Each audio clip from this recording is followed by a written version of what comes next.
Imagine trying to cross over a fence that is 15 feet tall. That's about 3 times taller than you are. But wait, you can't go around it either because it's 3,193 kilometers long. This is one of the challenges that Maria faces in the story between us and Abuela. After 5 long years, Maria finally travels to San Diego with her mother and her brother to celebrate La Posada Sin Fronteras, translated to a shelter without borders, where family and friends gather on both sides of the United States-Mexico border to commemorate the journey before the birth of Jesus. Maria and her brother Juan work very hard to make their abuelita a gift.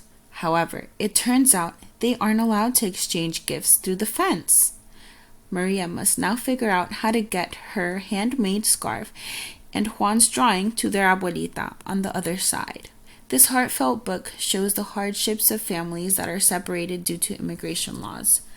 But no matter what, Maria's love for her dear abuelita has no barriers. The fence is invisible. Maria is resilient to the challenges that arise.